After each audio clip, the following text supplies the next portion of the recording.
Yes. Okay, dear all participants, this is our first lecture of J&K Scientists Summer Outreach Program. J&K Scientists has been working since last couple of years with primarily with our students in the Valley. Today, our guest speaker is Sameer Rashid Bhat. Sameer Rashid is a Rhodes Fellow. He's doing his master's in public governance and law at the University of Oxford. Sameer moved to London in 2018 by securing a Rhodes Scholarship. He'll be discussing about his journey from Kashmir to London, and he will also discuss with us that what Rhodes Scholarship is all about and how somebody can prepare for it and subsequently secure the fellowship. We have with us Wasim Ahmed Bhat. Wasim Ahmed Bhat is Assistant Professor, School of Maritime Law, Gujarat Maritime University. Wasim will moderate this session.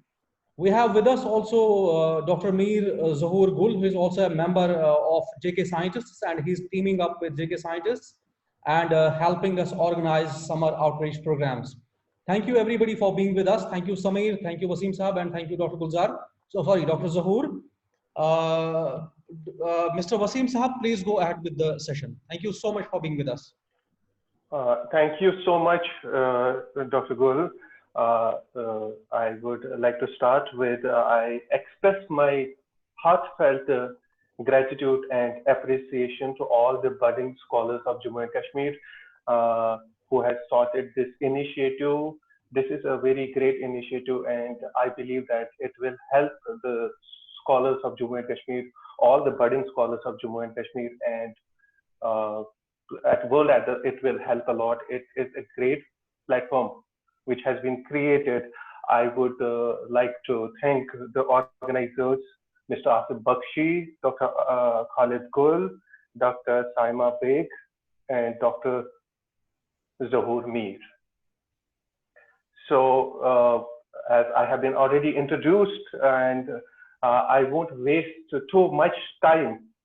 Believe me, I have here a long profile of Sameer written here, but I won't read the profile. I will tell you, I know Sameer since last 7-8 years. We have been students in the same university, and then I was his professor. I taught him for the couple of years. We shared different relations. We were friends. I was as his professor and student, and the affinity and the relation we share with Kashmiri students when we go outside the state. So believe me, when I tell you about the Sameer was not some extraordinary student. He was like every other ordinary student in the university. Anybody can tell you that. But what if you ask anybody around here in the 5 years of the university, Sameer, what was the special thing about the Sameer? Sameer was very sincere and dedicated student. It is all his sincerity and the dedication which has brought him to this level. So it's great, Sameer, that I'm extremely happy that you are today here to share your experience with large number of people.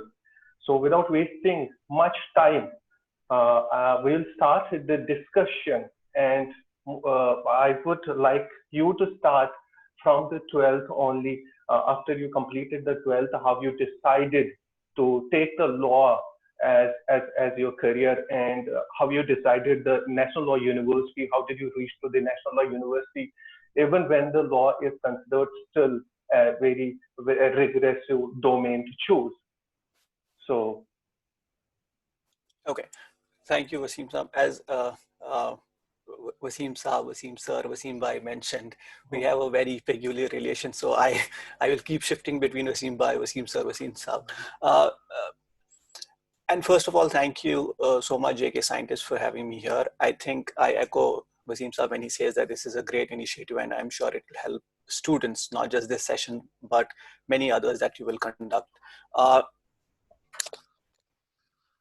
somebody has mentioned that I'm not audible. Am I audible to you, Wasim sir? Yeah, Yes, yes, Samir, Samir, everything you are audible. Okay, perfect. So yes, I will also not go too much into the background, but let's start with class 12th. I had science as my this stream in class 11 and class 12, as is the case with most of the students. They think that we should take science, and then we will be able to write the triple E or IIT exams or the medicine exams for MBBS, etc. That was my inspiration as well when I took up science in my +2. But I realized in those 2 years that science was not something that was meant for me, and I kept sort of experimenting with a lot of things. I used to write for newspapers here and there. I used to read a lot about history, read a lot about what was going on around us. So that sort of increased my interest in social sciences, is what I would say. And towards the end of class 12th, I was very categorical. I told my parents that, you know what, this is it. I'm not going to do science anymore. They were very, like as with any other family in Kashmir, they were a little surprised because they had always known me to be a good student, relatively nice student, and who would in normal circumstances go on to either become an engineer or a doctor. And so this decision or this opinion came as a little bit of a shock to them. And so my father especially would every day, whenever he would go to office, he would come back, like once I had conveyed my opinion to him, he would come back and tell me, you know what, today one of my friends told me that if Samir wants to be a writer or a journalist, he can always be a writer after being a doctor. There is no need to have a particular degree for being a writer. There's no need to have a particular degree for journalism. So every day he would solicit all these opinions from his friends or people he would meet at work, and then relay those to me with an idea, with the hope that I write triple Yeah. E or something else. And it is during one of these relaying sessions that he met somebody at his work who told him that, if Samir is too adamant on not doing science, why don't you tell him about this examination called CLAT, which is the Common Law Admission Test. And this examination is for national law universities. Till then, I didn't have much of an idea about what national law universities were, what CLAT was and everything. And when my father told me that, somebody told me there is this examination, would you go for it? I said, okay, yeah, I don't mind. Anyway, I am waiting because most of the admissions in colleges and universities in mainland happen in May and June, and your session starts in July. So that was my, normal route that I had thought I would take. I thought I would probably start my graduation, a normal graduation, maybe BA in political science or history or English literature from somewhere in Delhi University or something like that. So I said, okay, I don't mind writing the examination. And law was not something that I had sort of closed as an option. Law was something that I was interested in generally. So, and then I looked it up, what CLAT was, what its syllabus was, and we will talk about that a little bit in detail. And yeah, I think that's how I sort of decided. And then I prepared for a couple of months for the exam, and the rest is history. I'm sure your parents will be feeling so proud these days. Uh, as I am, as your professor at one time, as I am feeling very proud of you. I'm sure you being the first Rhodes Scholar of Jammu and Kashmir and the first Rhodes Scholar of the university, first Rhodes Scholar of your alma mater. They are so proud. So if I may ask you that how much how can we change this perspective, and how can I convince our parents, young students can convince as their parents how bright a career in law is. I So think Yes, I mean, you were right when in uh, the first time you asked, you said that law was still seen as something that is not a mainstream choice. You think that somebody does law only when they are not able to do anything else. And that's the sort of perception that we have in Kashmir, which is why, you know, when I was interning in the Jammu Kashmir High Court, and some of the people there asked me, but why are you doing law from Gujarat, and that to a national university? Why?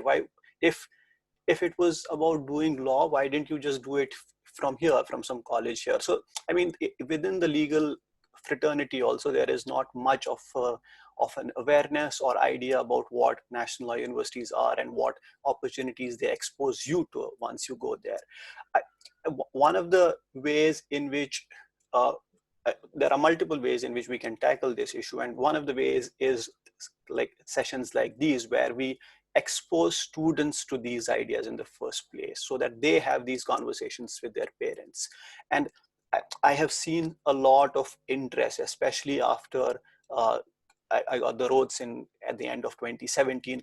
A lot more people are writing CLAT and coming to national universities from Kashmir, and a lot of Kashmiris are reaching out and saying, they want to apply for higher education abroad as well. So I think it's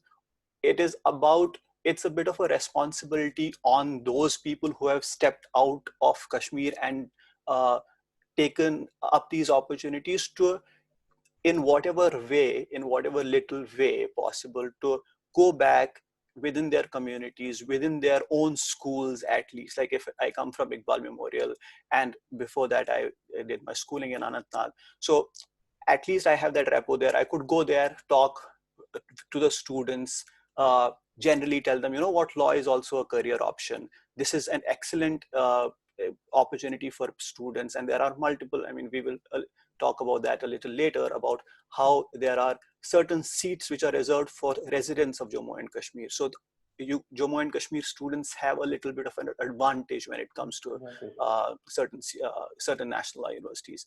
And maybe those are the things that we can do, apart from another thing that we can do is probably draw parallels between triple E or JEE and or IITs, NITs, and your medical schools and national law universities. Uh, and they are generally in the same league, although IITs and medical schools have been there for ages now, and some of the national law universities are pretty new, but national law universities like the one in Bangalore or the one in Nalsar, they have been there for quite some time, and they have the same reputation that these big IITs and NITs have. And I think it's just a matter of exposing people to these opportunities, these ideas. And I think to a large extent that responsibility is on people like us, people who have been to these universities. Yes. Samir, I remember a couple of times you did, when you were the student, you did one or two projects with the University of Kashmir on human rights and humanitarian law. You had some association. So, how different do you see the University of Kashmir or other universities and the colleges back in Kashmir, and the university, or we may say exposure to law here in a national law university and exposure of law back in colleges in Kashmir? It is pretty different. And I mean, apart from the political situation that Kashmiris find themselves in Kashmir, and the implications of that on the education system there are many ways in which our education system in Kashmir, for example, in law universities or law colleges, is different from that in this. The first being that there is at least a bit of certainty, not at least, there is a lot of certainty when it comes to national law universities. When your semester starts, when your semester ends. You can pretty much plan your year for a year in advance. That is not the case in Kashmir University. You don't know when your exams are going to happen. You don't know when your classes are going to happen. So you don't know. Your 5-year degree sometimes ends up being completed in 6.5 years, and that's a bit of a problem. And then you have these national law universities that have connections and that have dedicated departments to promote outreach, to promote their students into doing doing certain activities and internships that help students get exposed to real life, like the legal field or problems or opportunities that are out there. That is not the case, in my opinion, in Kashmir. And I'm sure that the law department there or law colleges are trying their best, but the culture of mooting, the culture of publications, the culture of research, the culture of,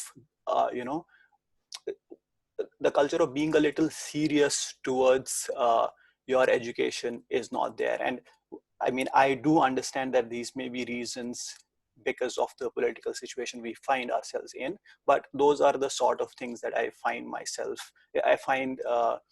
you know, those are the sort of differences that I find between legal education in Kashmir and legal education in national universities. I myself felt that when I came from Kashmir University to Gujarat National University, I felt I got a bit serious about my career, and I started I had the brilliant professors back at Kashmir University as well, but I got more serious about my career. There's a one thing in national universities which cultivate in a student to get serious about their career. So now let's come to class. How you started your preparations for the common law admission test? How you selected the university? Maybe you have some tips for the students how they prepare for the exam and how they can choose the university, as the applications for the common law admission test are still going on. We have still like 20 days for the last date. Right. Uh, First of all, before I even discuss what CLAT or common law admission test is, I want to say that it's not difficult at all. Both you have written it at postgraduate level, I have written the exam at undergraduate level, and I don't think it is difficult. And it is, in fact, a very, common sense based test, aptitude test. And there are multiple sections in CLAT.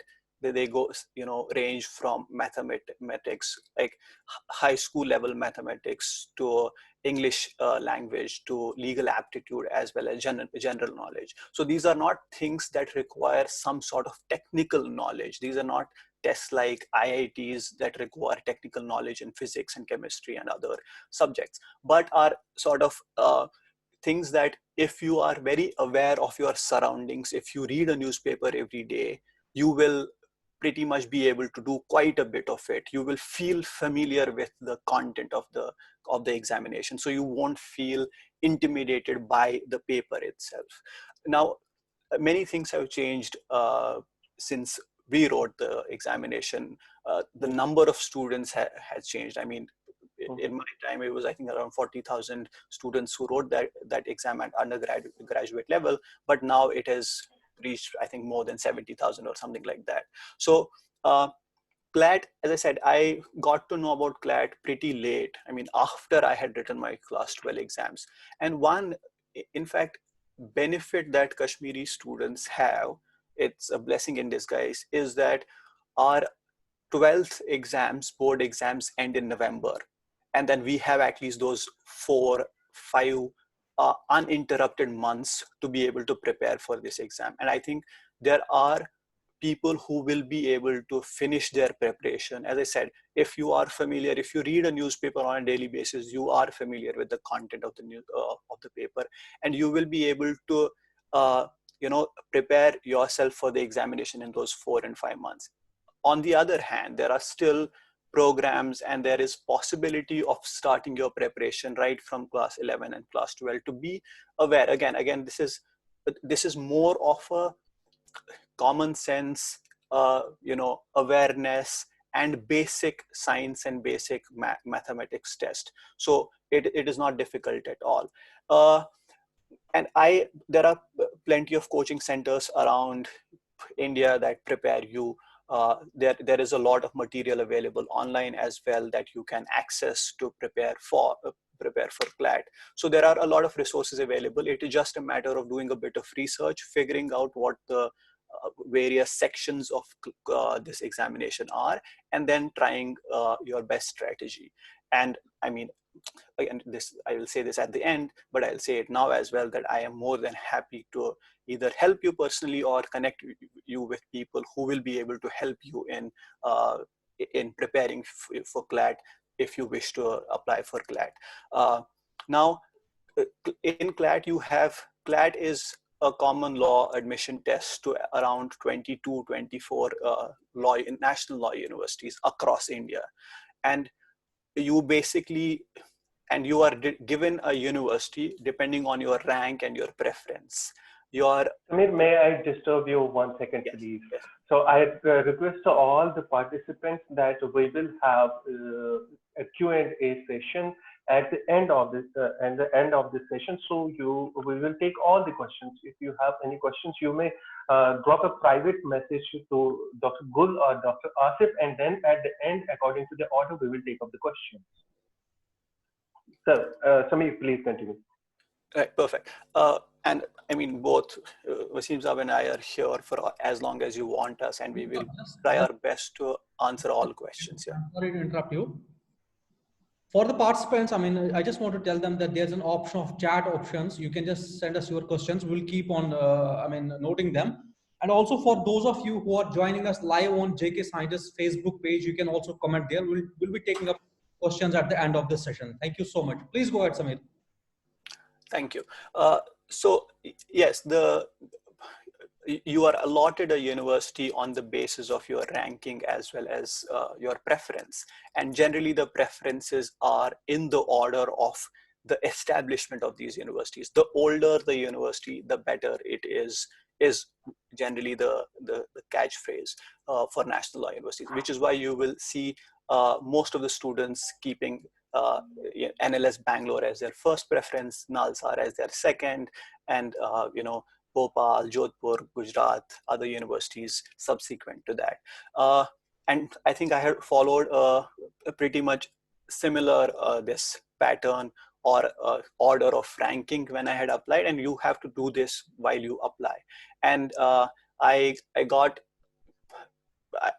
I don't remember my rank, but I got Gujarat National University at the end of it. And it was again, Gujarat for, I mean, this is again, because we are mostly Kashmiris on this call. So I will point out one more thing that, when I got into Gujarat National University, a lot of people were a little apprehensive about, my parents sending me to Gujarat to study, and being a Kashmiri Muslim, they were a little skeptical as to, what would be in store for me. And my parents did try to, make me aware of all these concerns that people had raised.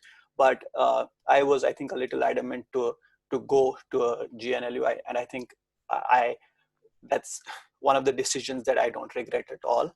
I think I had an excellent experience at Gujarat National University. The better your rank, obviously, the more chances you have to get a really good national university. And the national university that you get also sort of impacts the opportunities that you will have, because some of the national law universities have a really strong alumni network, the ones that have been around for quite some time, or the ones that are coming up. For example, Gujarat has a really good alumni network now. And so the stronger the alumni network, the stronger the university, the better it is for you in terms of opportunities. So I think that's how I had gone about it. But I wouldn't say that CLAT is a difficult exam. It's a very common sense, awareness based, basic technical, mathematical and scientific knowledge requirement test. That was for undergrads. I think it is a slightly different for postgrads, and maybe Wasim, you could shed some light on that. Samir, here, after we crack the CLAT, the most critical thing which a student faces after clearing the examination is the selection of stream. There are many, as we say, there are almost all the universities which are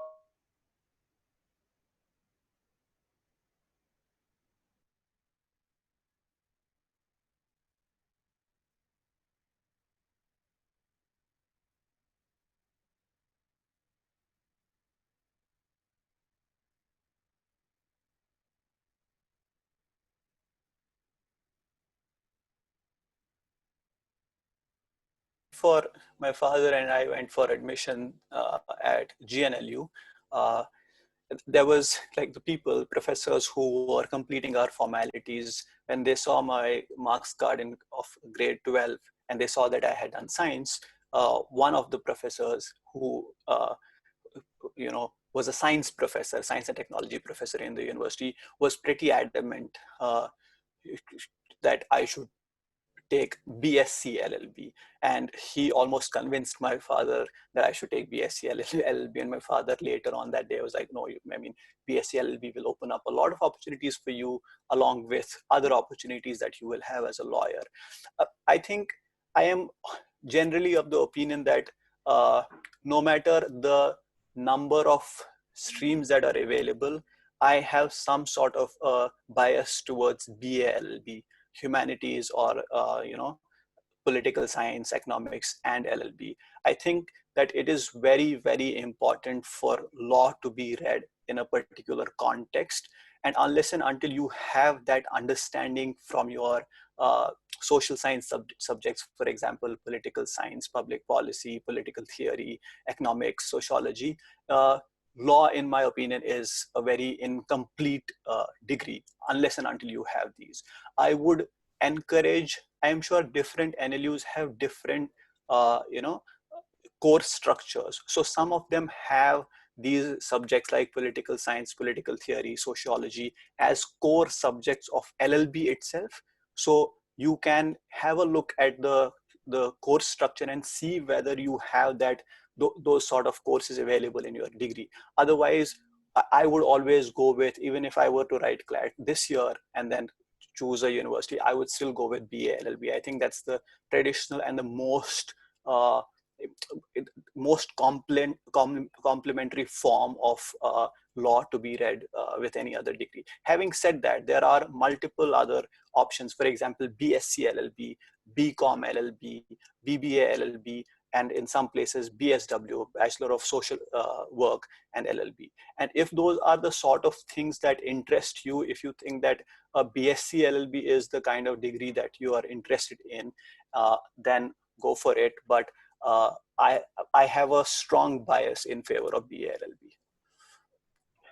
Samir, I remember that after your classes, when the classes used to get over by 1 p.m., you were one of the students who used to remain with the administration. I used to feel like you are more like, after your class hours, you are more like the faculty member, and you worked for a lot of centers. You worked for 2-3 journals as well. You work for the different committees. How do you feel how this exposure was for working those? I can say, I have seen you even working late nights till 2 in the morning, and everybody knew here your dedication towards the work.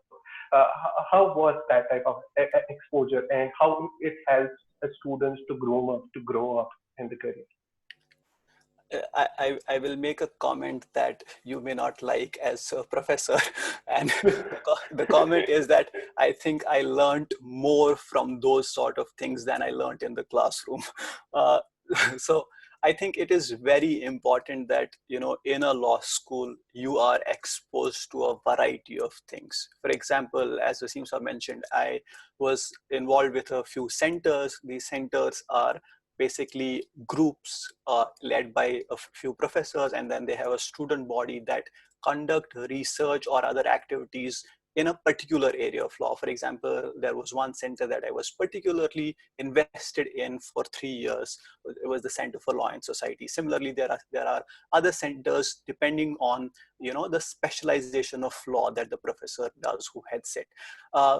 And then there are committees. There are plenty of committees, starting from moot court committee to the cultural committee, student activities committee.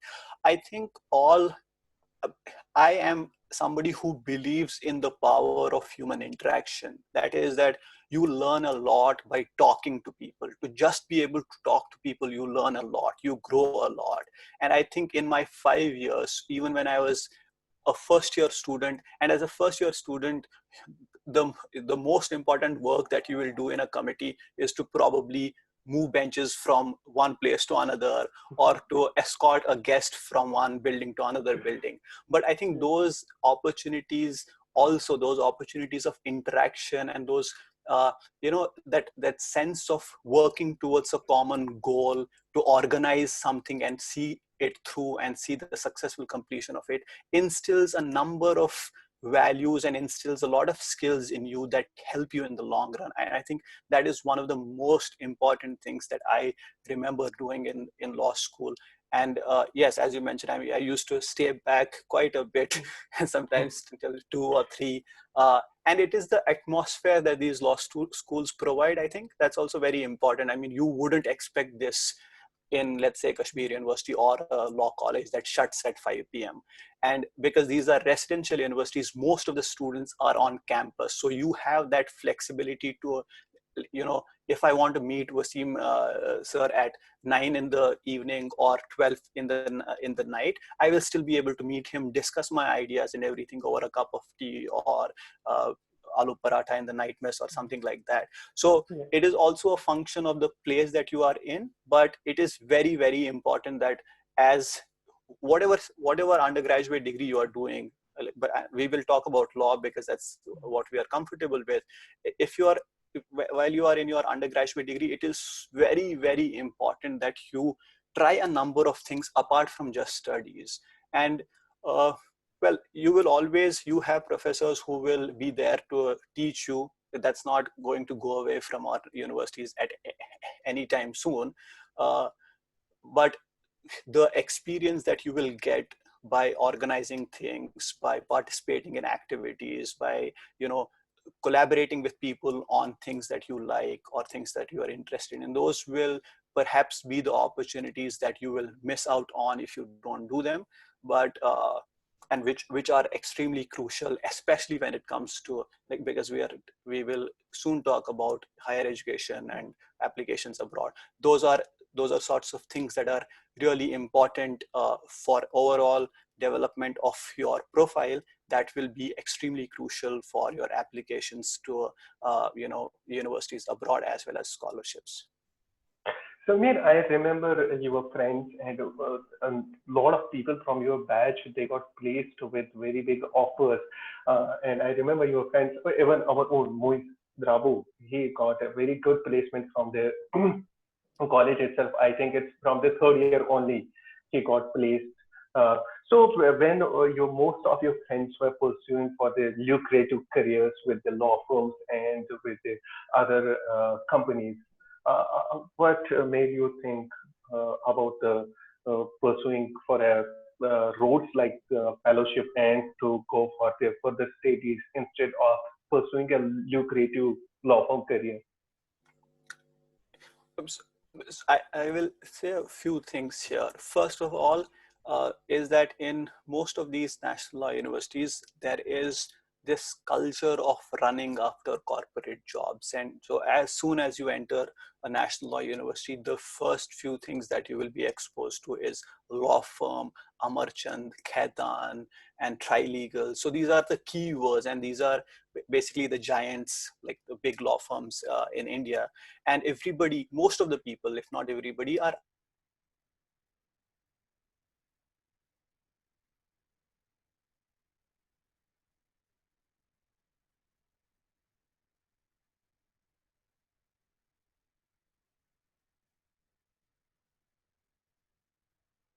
immune to it. I also did a couple of internships with Amarchand, which is a tier 1 law firm in India, and I also had an offer to join them, which I had accepted. And it is only once I had that security, once I knew that I have this job to go back to whenever I want to, that I started exploring other things. So the way I see, how I went about it was this, that because I entered a national university with almost zero idea about what a national university is and what to expect out of it, I sort of decided to try almost everything. So I have participated in, even the most random seminars at times, to just be able to figure out whether this is meant for me. And once I was like, okay, this is not probably something meant for me, but something else is. So I continued doing things that I liked, and I started discontinuing things that I did not like. But the point being that I tried diverse things in the first place. And so there were multiple options again available, that you could think of a corporate job, you could think of higher education, you could think of litigation, judiciary, UPSC, etc. And I did not close any of those options either. And I thought that, okay, maybe I haven't decided yet, I don't know what I want to do, but I should not close my options either. So as and when I went about all of these things, like I got a job, so I like, okay, fine, this option I have now, but let me explore other things now. And I always had this, this sort of, I don't know whether, I mean, a feeling of giving back. And that is the feeling that I had right from, I think, high school. So I was not too attracted or too fascinated by the idea of a high paying job.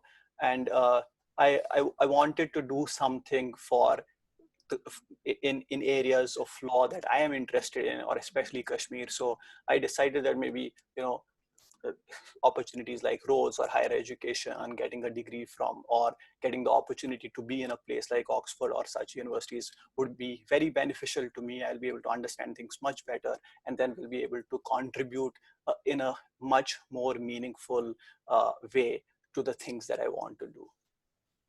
So Samir, now we will move towards the Rhodes. So you will tell us in the detail, how do you came to know about it, how you started, in which year you started the preparations, how you managed your preparation simultaneously with your, already you had a lot of assignments in hand apart from your regular classwork and other academic work.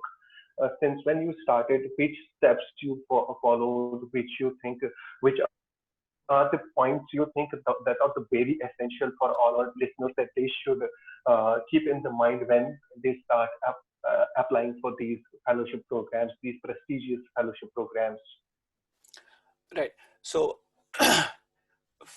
I mean, once you have decided that you want to apply, you want to go for higher education, and in most of the cases, we are not in a position to fund our own education. So we depend on scholarships, and that's the best way to go about higher education. So therefore, you have to, and different scholarships have different things that they look for in the candidates that they select, and you have to be able to have a profile that meets those criteria, and that's when you stand a chance. So and different people sort of have different ideas. Like some people are very clear right from day one that they want to go for higher studies, so they prepare themselves accordingly. Some people like me are undecided and try a lot of things and go with the flow, whichever one seems better, they go with that.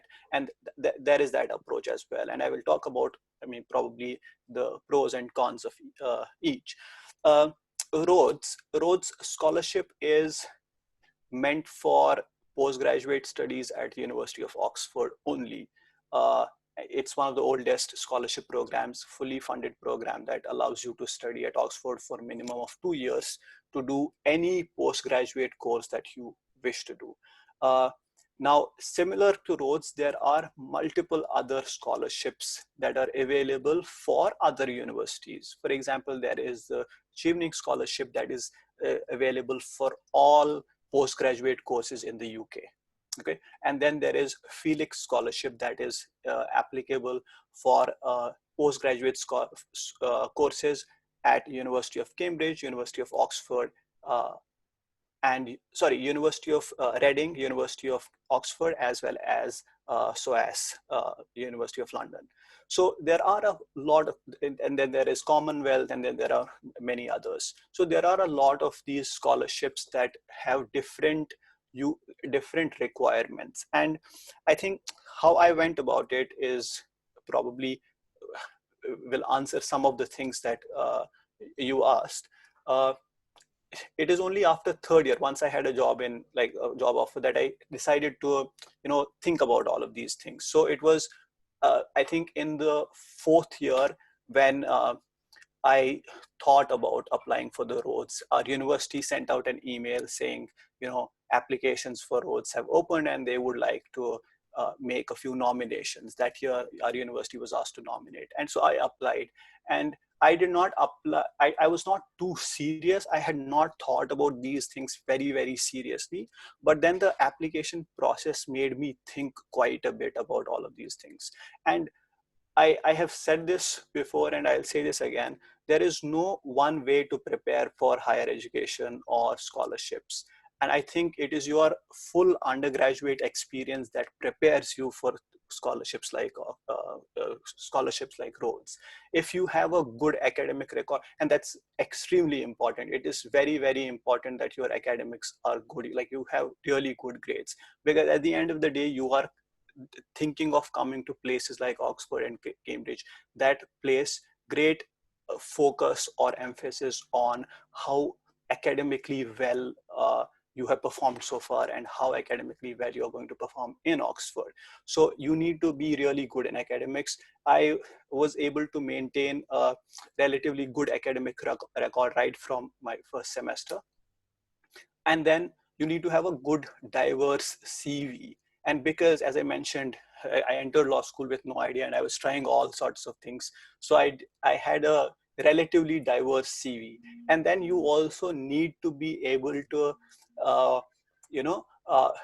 justify and demonstrate your interest in things that you want to pursue. For example, if I had mentioned that I wanted to do higher studies in law and public policy, etc., I should have something to back up my claim that I'm interested in these things. So I had done a lot of activities, for example, moots, which were related to human rights and constitutional law. I had done certain certificate courses related to human rights.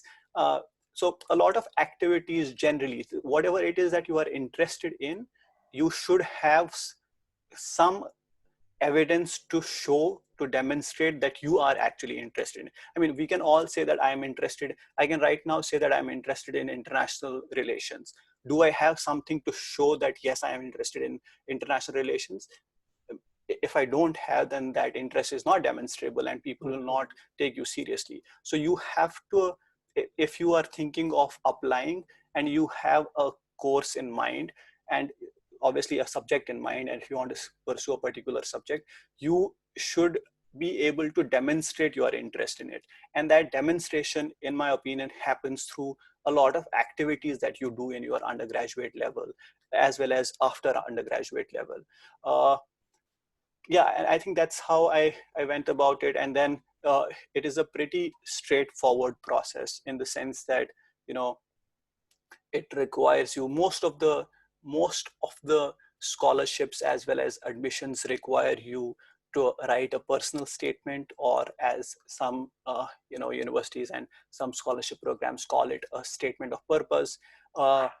So, they also require you to give your transcripts, which are your grades, your marks card, basically, your CV, as well as letters of recommendation. And that's pretty much similar, except for Rhodes, which requires a higher number of letters of recommendation. It requires 6. Most others require between 3 to 4. And I mean, I will be happy to, explain more on this once you ask for that. Yeah, exactly, Samir. I want you to tell us the step-by-step process which you followed, how you started the preparation, how you, what were things in your mind when you writing the statement of purpose, how you prepared for the statement of purpose, how you obtained the letters of the recommendation, and most importantly, and if the student wants to, what you said, the demonstration of the interest, how will they demonstrate? Like what kind of activities they should do? Is that they should do some special course in there, they write the research papers, or they take some special courses, conferences? How will they demonstrate the interest? Right. We will take the example of Rhodes, and that's my example of only scholarship application that I made, and try and answer all of these. So timeline wise, scholarships work differently, and then we'll come to Rhodes. Rhodes applications start way before applications to your university start. So Oxford applications, for example, haven't started yet for the next year, like 2021, 2022. On the other hand, Rhodes Scholarship applications have already opened. And then there are some scholarships, for example, Shivning and Felix, that start after your university applications. But the process is pretty much the same. The process is Rhodes.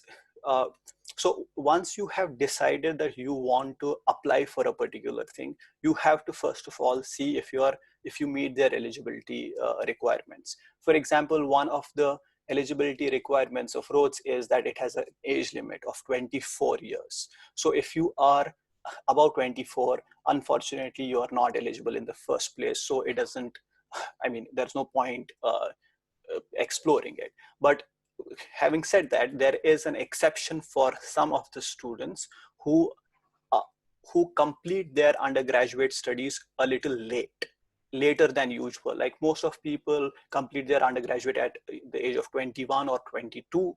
But if for some reasons, for example, the reasons that exist in Kashmir, that a 5-year degree takes 7 years at times, or exams do not happen regularly, as a result of which the degree is delayed, semester is delayed. And if that is the case, then Rhodes has, since from this year, made an exception and increased the age limit to 27. So if you have finished your undergraduate degree later than usual, and it mentions what that means, then your age limit is automatically increased from 24 to 27. Now, once you have satisfied age, the requirement of age, we go to other criteria. I cannot emphasize enough the importance of a good academic record. Unless and until you have a good, and we are talking about Rhodes, we will talk about other scholarships that may not have such a strict academic requirement, but Rhodes has a very high academic requirement, and it typically requires you to be somewhere in the top 5 to 10% of your batch, as well as have a good first class degree, which in India possibly means for different universities, it means different things, but it means somewhere above 70% minimum. For example, in the case of Gujarat National University. So you need to have a really good academic record, because once, like, even if you're successful with the Rhodes Scholarship, you have to make your application to Oxford, and Oxford places great importance on your academic record. And if you don't meet the academic conditions, you will unfortunately not be able to come to Oxford. So once you have that, having said that, then there are a lot of other things that are involved. First of all, the most important thing of the Rhodes Scholarship is the personal statement. Personal statement is, you have to write in 1,000 words. Basically, you have to tell your story, who you are, what you have done, what are you inspired by, what are the courses that you want to study at Oxford, why are those courses interested, why are you interested in those courses, and then how do those courses fit in the broader picture of your career goals. So you have to justify all these things, as well as Rhodes has these things that you should be able to demonstrate that you have a good academic record, that you have commitment towards your community, you have that sort of a moral character. So there are many things. You have the leadership qualities. There are these things which are mentioned in the information for candidates. You have to be able to fulfill or show in your personal statement that you fulfill those things. Now, if like, this is too little a time to go into the details of personal statement, but personal statement cannot be what you have already on your CV, because you will obviously be giving your CV. If you mention that you have participated in X, you have participated in Y, and you have done A, B, C, and then mention the same things in your personal statement as well, there is no point. you basically have to demonstrate how you fulfill the requirements of Rhodes, the criteria that they are looking for, how you are able to demonstrate your interest, and we will now get to that. The question was, how will students be able to demonstrate their interest? For example, in my case, I was interested, and I am interested, continue to be interested in studying human rights or looking at things from a human rights prism. So I had naturally mentioned in my personal statement that I am interested in exploring courses related to human rights at Oxford. And now I had to justify my interest. I had said that I'm interested in these things. How I justified my interest was that I had participated in moot court competitions, which, where the theme was related to human rights.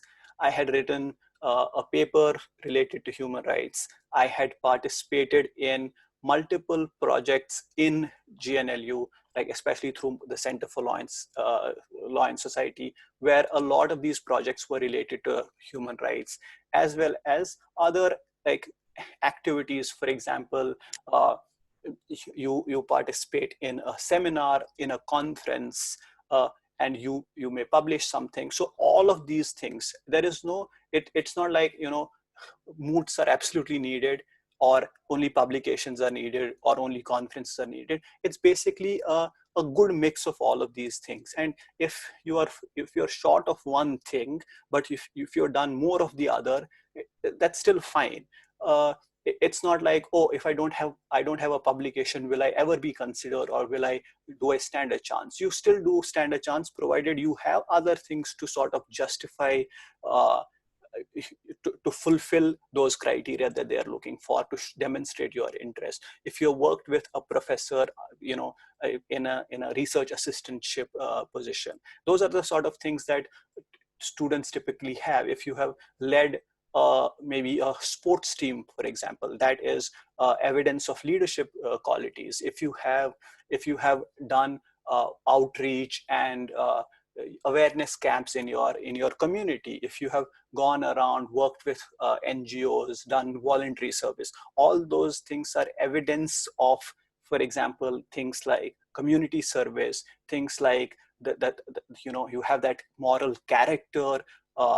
They are evidence of things like leadership qualities. So there are multiple ways in which you can demonstrate that you fulfill all these criteria. And in a typical law school student's life, these are moots, these are publications, these are participation in conferences, seminars, these are also your participation in committees, as well as your internships also.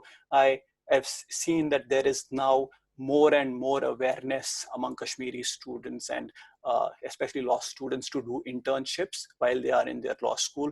And that's a really good way of exposing yourself to the sort of things that are around in our world and in our immediate surroundings. And a lot of people get a good insight. And those are also sort of things that help you figure out what you are interested in. If you work in a law firm and feel like, oh, this is not meant for me, then obviously you will decide to do something else. If you work with an NGO and are really passionate about the cause that NGO is working towards, maybe that is the thing that you will end up choosing, because there are plenty of opportunities available. Samir, I know you have been involved with so many committees. A normal student pursuing undergraduate degree, it will not be possible.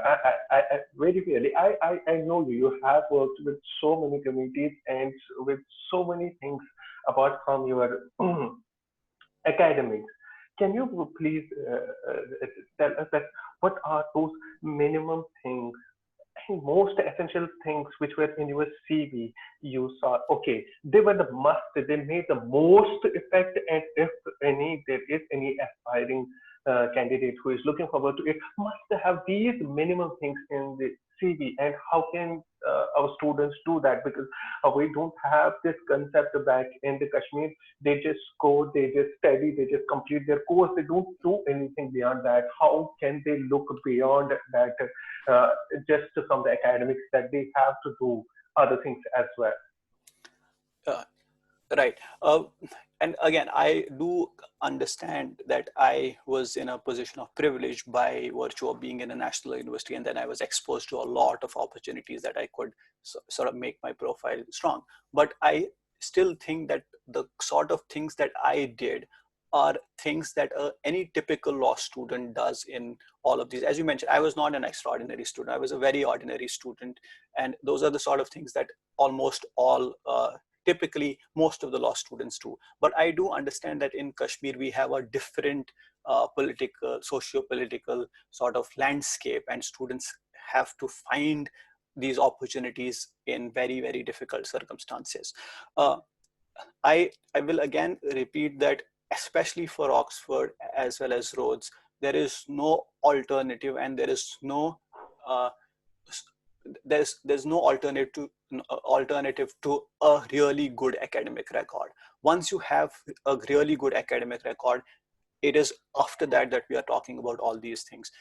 I have seen a lot of students from Kashmir University with you know with support from people who are doing outreach activities there and supporting them do moot court competitions. If you have done a moot court competition, that is great for a law student. It demonstrates that you are mooting demonstrates a lot of things. It demonstrates that you are able to stand and argue about a particular problem. You are able to break down a complex problem into smaller things so as to make it, so as to understand it yourself, so as to rationalize it to others as well. So, and it demonstrates that you have those problem solving abilities. Then you have, if you have done research projects, those are really great. If you've done, like, a lot of times professors have research projects and then they involve students on that. So if you have done those are really nice. If you have done a community service or voluntary service, I see a lot of Kashmiri students doing either voluntary service with NGOs or themselves, like forming groups and then doing some really good work, going to their communities, schools around, teaching students, or organizing awareness camps, etc. Those are sort of things that are very, very important. I mean, not just in the society, but equally important for the student in the application as well. Then if you have any publications, those are great. And then participation in a lot of committees, as you mentioned. I mean, there are different types of committees. If you are, I think Kashmir University has the festival called Sonzal, if I'm not wrong, right? So if you, yeah, I mean, great, it's great. I have enjoyed it. Yeah, if you're involved in organizing Sonzal, that's great. I mean, it shows that you are able to work with a team. It shows that you have leadership abilities, and it also shows that you are not somebody who is confined to just studying. So you are able to sort of utilize your full potential. If not full, you are able to utilize your potential in a much more meaningful manner than just studying. Having said that, I think the most important advice that I have for anybody for anything is to read. There is no alternative to reading. Just read as much as you can. Just read whatever it is that you are interested in. Read and read and read and read. There is plenty of information available. There are such really nice blogs available by lawyers, by academicians, which will give you which will honestly expose you to a world of ideas, and so that you are able to sort of develop your own ideas, develop your own interests. And there is no alternative to reading. If you think that by just being able to finish your degree and doing these things here and there, you will be able to survive in a highly rigorous academic environment, it is very difficult. You need to be you need to have that patience of reading and understanding things. And for example, it was a little difficult for me when I came to Oxford. I was not used to doing, I mean, you would know, we were not used to doing a lot of readings for our classes. We would just go to the class, like randomly go and sit there for 60 minutes and the class is over. But here you have to minimum do a reading of around 200 to 500 pages for you to be able to understand what is happening in that one class. And right, you can't escape that. Like, you can strategize, you can do one reading and leave the other, which is not too important for later, but the point is that you have to read. There is no alternative to it. And if you have that habit of reading, it makes it easy. And second, if you have already read most of the things that we like that people explore in postgraduate studies, are things that are already familiar to us. These are not new things that are taught. It's just that these things are taught in a different perspective. Different people bring different perspectives, and you are able to see the same things that are around you in a different light. And that is the purpose of education, right? It basically gives meaning or gives vocabulary to things that are around us. And if you already read about these things, although not in so much of a detail, but if you are aware about all of these things, you are able to extract more from these classes and lectures with renowned professors in universities like Oxford, Cambridge, and all other universities here. So I mean, I can't emphasize enough the importance of reading as well as writing. Okay, great, Samir. We have a very good number of questions coming up. I will ask you to briefly the second set. Once you process the application, then there is a personal interview as well for the Rhodes Scholarship. Can you please share with us your experience for the personal interview, how a person will prepare, and what things do they need to keep in mind when preparing for the personal interview? Yes. In fact, I am sorry I did not answer one of your previous questions fully. We did not complete the application stage of Rhodes. So once you write that personal statement that I was talking about, you also have to give your CV and as well as your transcripts, which are your grades so far. And you do it in your last year of the degree. Like right now, most of the students will be whoever is applying for Rhodes to come to Oxford next year, so that like the idea is that you graduate in June 2021, but you apply in June, July 2020, right? So you apply a year in advance. Similarly, admissions to Oxford will also happen like in September this year for next year. And all admissions happen a year in advance in most of the universities. So it's important that you don't, all of a sudden in May after your graduation decide to go for higher studies, thinking that you will be able to take admission in the next 4 months or 6 months. You have to wait a year at least to be able to get a course. And the other thing was letters of recommendation. Rhodes requires 6 letters of recommendation, and 3 of which must be academic. And it's the minimum that must be academic. And by academic references, they mean that these should come from professors who have taught you and graded you. Now, these are not necessarily professors. They can be assistant professors, they can be lecturers, basically by people who have taught you, who have been your instructors and who have graded you. So those are the people who know you, how well you have done in your academics, how much of a contribution you were able to make to class discussions, how well did you do in your internal assessments, how well did you do in your external assessment, and what all, basically to be able to comment on your academic performance. And as I said, these are these are called as academic references. So these people have, these referees have to write these recommendations, knowing that this recommendation will later then be used for Oxford, and Oxford relies a lot on academics, focuses a lot on academics. And the other 3 can be from people that you have worked with.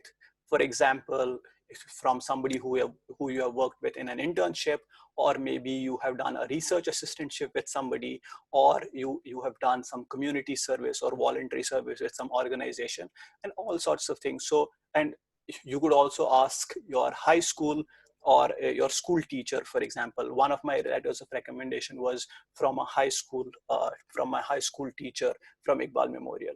And so that's the sort of breakup. You have to have minimum 3 academic letters of recommendation. And it is important that you get letters of recommendations from people who know you well, rather than from people who are well known. Like you might think that, you know, if I get a letter of recommendation from this senior advocate or the vice chancellor of the university, it will help me. But if the vice chancellor or that senior lawyer or this well-known person just writes you know, a very superficial sort of recommendation saying person X is brilliant, I have known him, blah blah blah blah, it does not help.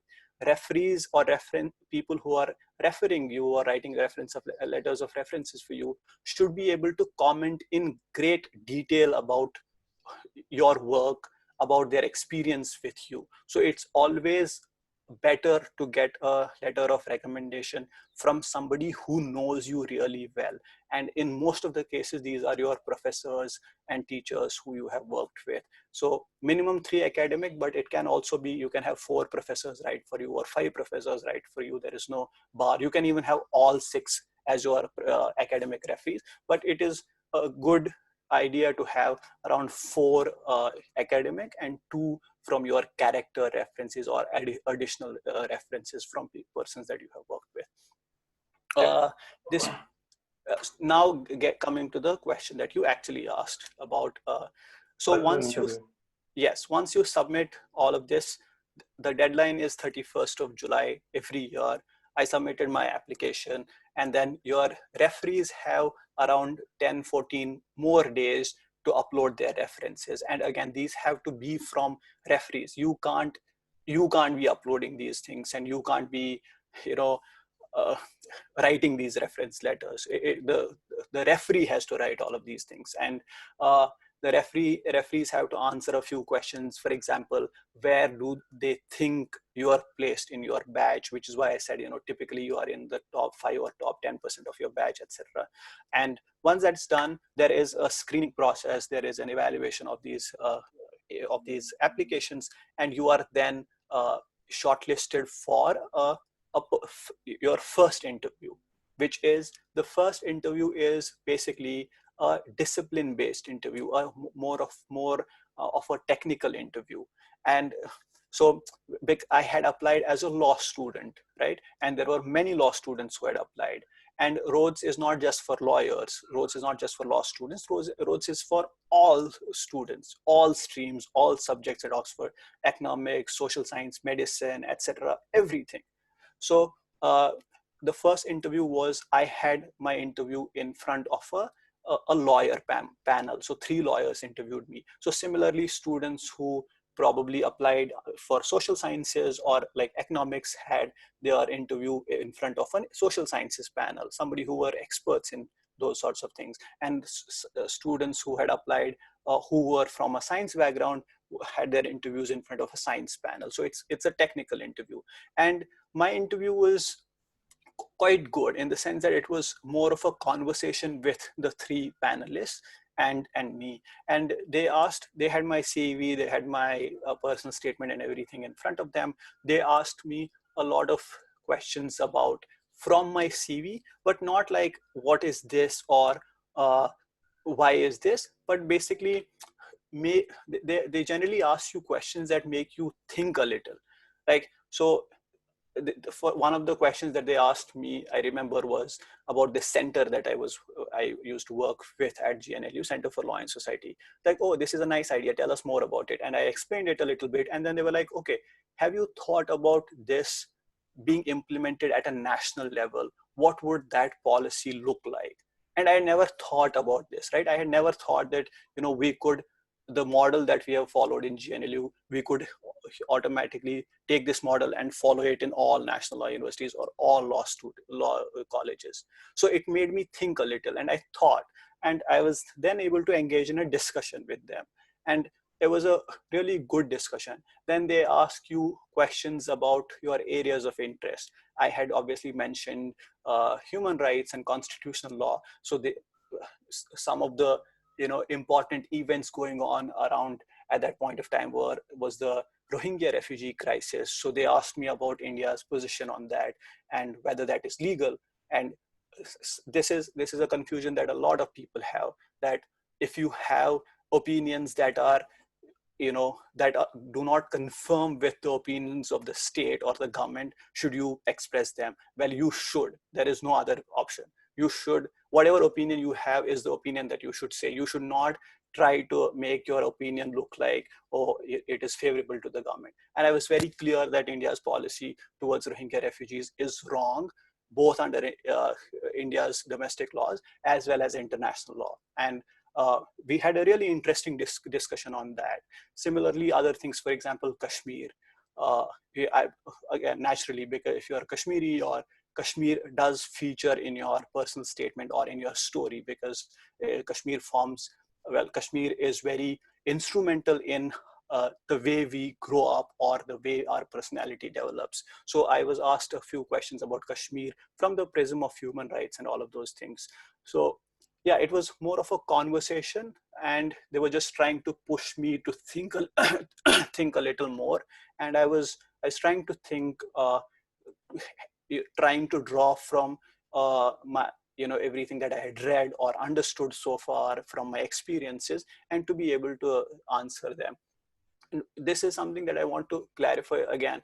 Like, a lot of students generally from Kashmir tell me that, especially on law, their opinions may not be those opinions that are like mainstream opinions in India.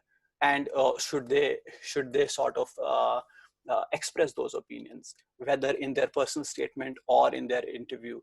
And I can't emphasize enough the importance of being honest and authentic in your application. It is very, very important that you are honest and authentic about your opinions, about your views, and about everything that you have done and your aspirations, because it is that honesty that I think is valued a lot more than what you think. So it does not matter whether your opinion is right or wrong, whether your opinion matches the opinion of the panelists or not. What matters is that you are able to take a stand and that you are honest in that opinion. And I think whether that is pro-state, anti-state, whatever it is, just have your opinion and be confident about it. Thank you so much, Samir. We have a lot of questions building up. I really applaud your efforts, your sincerity, and your hard work. It was really interesting. I think Khalid is now with us again, so we will take questions one by one. And I think we are already running short of time. So we may have the discussions for the postgraduate programs and the PhD programs, if we have a next session, or can we stretch this session? Maybe Khalid may help us. I think it depends on Samir also, concerning he has got exams coming week. So we can just, help him out that we just cut short this. Maybe it's okay, Khalid. We can have the discussions on the PhD and the LLM program in Indian universities. We can have it at this time. Right now, we may take the questions from the participants. I am happy to stay on. Don't worry about me. If you think that participants will be. What we can do is that we just have some questions and answer. We have a question and answer session. Then we again have around 15 to 20 minutes for this, and then we wind up, right, sir? Okay. Okay. Perfect. Perfect. Okay. Thank you so much, Samir, for this talk. I mean, it has been really interesting. Although I have never studied law, but it has been a fascinating thing for me to hear from you. And I mean, it was quite nice to nice the way Wasim Sahab has dealt with this thing as well. Thank you so much, Wasim Sahab. Thank you. We have some questions, Samir. I will just read some of them for you, and then you can just. And I also want to mention that we were joined by Dr. Altaf Lal from Atlanta. He has been with JK Scientists for a long period of time, and he has been continuously inspiring us. Thank you so much, Dr. Altaf Lal, for being with us.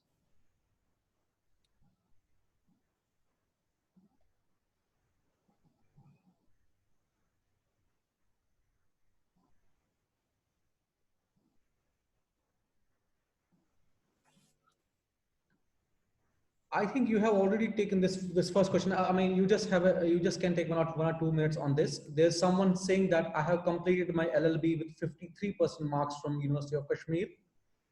Does Rhodes Scholarship provide you 100% scholarship opportunity at Oxford? I will first answer the latter part, and then I will talk about the percentage. Rhodes is a fully funded 2-year program. It covers your all sorts of whatever fee it is that the university has. It covers your fee, and it gives you a very generous monthly stipend that takes care of your accommodation, that takes care of your all other expenses. So there is not a single penny that you will have to spend on your own. In fact, it also gives you, in basically gives you a flight fare from, like when you are coming from India to Oxford, as well as when you're going back from Oxford to back home. So it basically covers almost, not almost, it basically covers everything. With respect to percentage, I think, so at the cost of being a little, I mean, a little, I don't know how to say this, but Oxford does require you to have a really strong academic this profile, and I don't think that 53% is enough for admissions into Oxford or Rhodes Scholarship. But there may be other opportunities. I mean, it is so that does not mean that your doors are closed. What that means is that you need to sort of supplement your profile with other things. Maybe you can work for a few years, and then work experience is also that is taken into account for a lot of universities. And then your lack of that, a stellar, maybe, great academic performance can be compensated by the fact that you have worked in that field, and then you can maybe look for admissions to universities across UK or other places as well. Another question is that I want to do masters in constitutional law or CRPC as per Indian education system, but in foreign universities, the education system is totally different and I'm a little confused over it. Please provide some information regarding this. So if you want to do a master's in, let's say, constitutional law or criminal law in India, then it makes sense for you to do a master's from, let's say, one of the national law universities, for example, the kind of masters that Wasim Saab did. But if you're looking for universities abroad, these universities do not, teach you law of a particular country. So UK, the LLM program here does not teach you law of the UK. Well, there will be examples from UK, there will be examples from India, South Africa, America, France, Australia. So it is a very comparative program that most of these law universities provide. And doing doing a higher education degree does not mean that you work on the exact provisions of CRPC or the Constitution of India. It means that you look at the philosophical foundations and the debates behind those provisions. And those are equally applicable across all jurisdictions, whether you are in the US or in India or in the UK. Those ideas and those debates are there at every point of time. And it is for that you do a higher education degree, not to just know what the provisions are. And I'm sure, provisions, anybody can know what they are. Another question is that you talked about profile building. How did you do that? Though some aspects you have touched, but a general view from a student's perspective. I think we have covered this in a bit of detail, but a general overview would be that if you are in your first few years of your law school, try and get involved in as many diverse activities as possible. And as you participate in these activities, whether those are moots, those are publications, those are research projects, committees, etc., as and when you find something that is interesting to you, continue doing that more and more. And so that way you will have you will have tried a lot of things, and you will also have done something that interests you and something to demonstrate that you are actually interested in something and you have worked upon that interest. Having said that, it is very important that you don't lose sight of the fact that academics are very, very important and that you have a good academic profile. You should try and get as good grades as possible and then do all of these things. And these are not mutually exclusive. It is possible, and it is definitely, it's not just possible, it is what most of the law students or students should do. They should take care of their academics, ensure that they don't, their academics don't falter, or overall academics do not falter, but at the same time try and build their personality and their profile as well.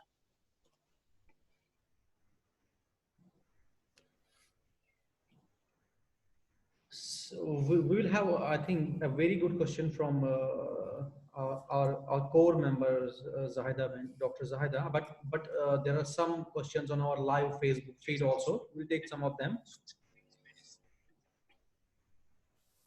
Samir, I just want to tell people over here. I mean, most of the people are asking questions related to biological sciences or say NET and JRF. I will just take this opportunity to tell them that at JK Scientists, we do take care of these things. Please write to us. Please write emails to us. We will take care of those. And we have a dedicated mentorship mentee program at JK Scientists as well. If somebody wants to know particular things about NET, JRF, things related to ICR, things related to DBT or something else, or PhD admissions, particularly in India also, it's not a topic right now, please do feel free to contact us, text us, inbox us on our Facebook. We'll be glad to listen to you and subsequently answer you as well. So there's one question that what is the procedure to get admission for master's degree in National Law University? Is it CLAT or a normal university entrance test? For this is something that Wasim Saab will discuss in detail, but it is CLAT. I mean, CLAT is for both undergraduate level, like for your LLB as well as your LLM. And for most of the national law universities that offer an LLM program, admissions happen through the postgraduate LLM, postgraduate CLAT test. Except NLU Delhi, which conducts its own test, which is not the part of the common law admission test. It conducts its own test. So we share with our people Samir's email ID, and we also share with people Wasim Saab's email ID later on. And the people who haven't asked questions over here, or whom the questions might struck their mind later on, please feel free to contact Samir or Wasim Saab later on.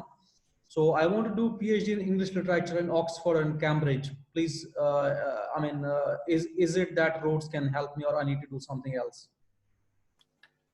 So as I mentioned, Rhodes is for all postgraduate courses at Oxford, and you can very well apply to Rhodes with the idea that you want to do a PhD in English literature.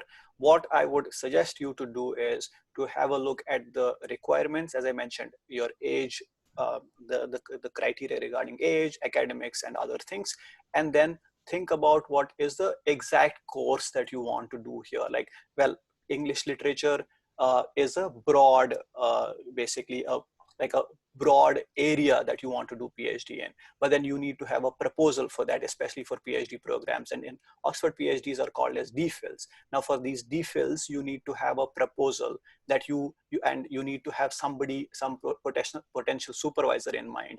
Now you have to think about what exactly you want to research on, so that becomes a part of your application. And yes, I mean, to answer your question in a very short manner, yes, Rhodes does fund PhD programs as well. As I said, I mean, it's for all postgraduate, which means masters as well as DPhil or PhD programs. Okay, we take a last question, that how important is it for law students in particular to participate in moot courts and also to be a part of organizations such as for doing internships in top firms? First, with respect to internships, it's not necessary that you do these internships in law firms. As long as you have some sort of work experience that you have, that again, the idea is that you should be able to demonstrate that you fulfill the criteria. One is that you demonstrate that you are interested in a particular area of law and you have continuously worked on it through moots, through publications, through internships, etc. The other is that you were not just doing your law degree, but you are also doing a lot of other things which basically speak to your to your ability of utilizing your full potential, and which is one of the criteria that Rhodes looks for.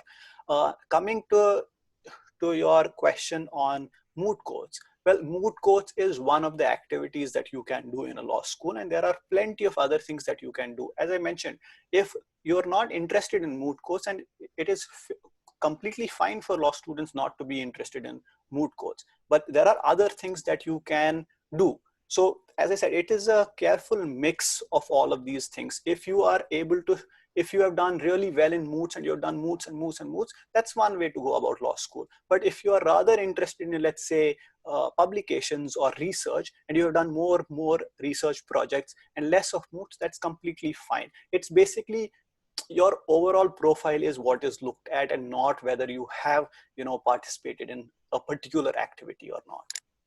Okay, we'll take a last question that can you please suggest us some public policy blogs and online resources for governance as well, especially those recommended by Oxford?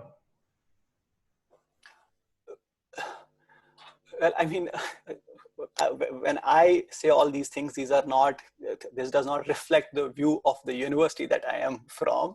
And, but I will be happy to, there are plenty of blogs. In fact, if you go to University of Oxford website itself, there are a lot of research institutes that, like within Oxford, that have their own blogs. So you have a human rights blog, you have a constitutional law blog, you have a public policy blog, because there is a department of public policy here at the Blavatnik School of Government where I studied. So all these departments have their own blogs where they continuously keep updating their new and latest research that they are doing. For example, with coronavirus, University of Oxford has been at the forefront of doing research, not just in biological sciences and developing of vaccines, etc., but also social, studies research as to how are governments responding, what are the ways in which government should respond, how should economies work, and all of that. And all this information is available in the respective websites, web pages of these research institutes. Having said that, as you mentioned, Galbhai, you will share my email ID. You can also share my WhatsApp number, and I will be more than happy to give you a more personalized list of blogs or resources that you can rely on. And this is a general offer to everybody. If you have any question at any point of time that pertains to how you should do in, like, if you have any question related to pretty much anything that I can help with, I will be more than happy to answer you, whether you reach out to me on Twitter, on WhatsApp, or email, or anything. I think we take a last question and we wind up with this session, because we are currently running out of time, and we understand your schedule as well. Is it fine to go for a practice in a local court or a high courts for a year or two after bachelor's, and then start applying for any fellowships or masters in any part of the world? Yes. I think that's again a strategy that a lot of people do, or that's again a path that a lot of people follow, because some of the scholarships and fellowship programs, for example, the Chevening Fellowship or Chevening Scholarship, requires you to have a work experience of a particular number of hours or number of months. So, for example, for Chevening, it is around 1 year. So if you have worked for 1 year, you become eligible for that, and then more opportunities open for you. So it is always sort of a trade-off. Like, Rhodes is generally for students who are in their final year or who have just graduated, who are under 24. And if you cross that 24, then Rhodes does not remain an option for you, but there are other options that open up for you. So it is always basically, you should think about where do you stand the best chance. If you stand a better chance while applying right out of your, while you're fresh out of graduate degree, your undergrad law degree, you should apply at that point of time if you're interested. Otherwise, if you think that you need to build your profile a little by working or by practicing in the local courts, like the subordinate courts at the high court, or elsewhere in a law firm or something like that in an NGO, you could do that and then apply, because you will obviously have that work experience that will help you.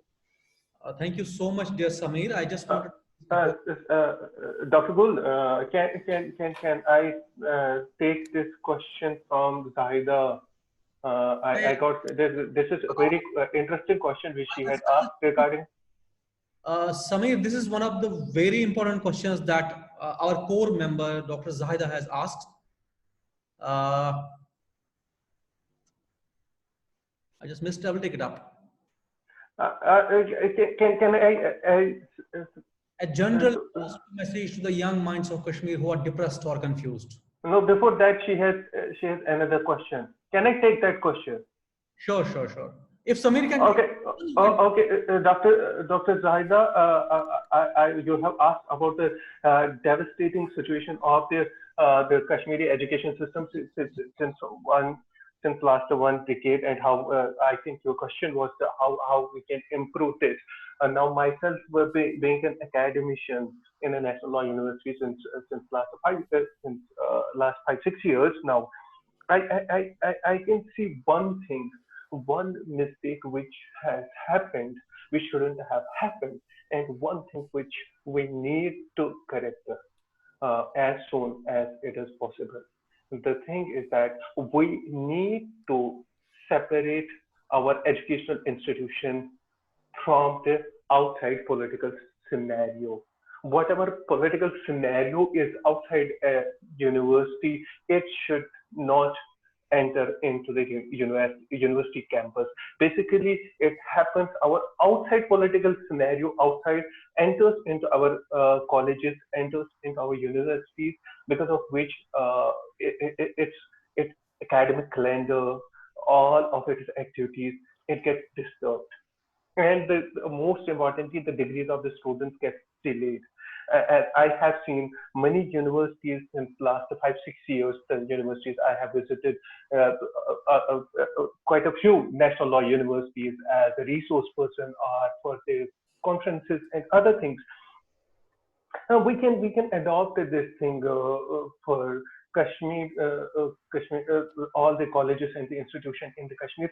We can make the as the political situation. We cannot leave our students at the mercy of a political situation. So we can have these residential universities, and we can put up all our students inside the residential universities and segregate and separate them so that uh, uh, their academic calendar, their education process won't get disturbed. So I think that is the basic, essential thing. And if uh, about the positive message regarding the students, I said you at the starting as well that Samir wasn't an extraordinary student. He was ordinary student. And if you ask me now, uh, I have four students from Kashmir. Samir is in front of you. Another, Muiz is pursuing a very lucrative career in a top law firm here. And I have currently two students. I can tell you in my university, they are the top two students. They are among the first 10 top students.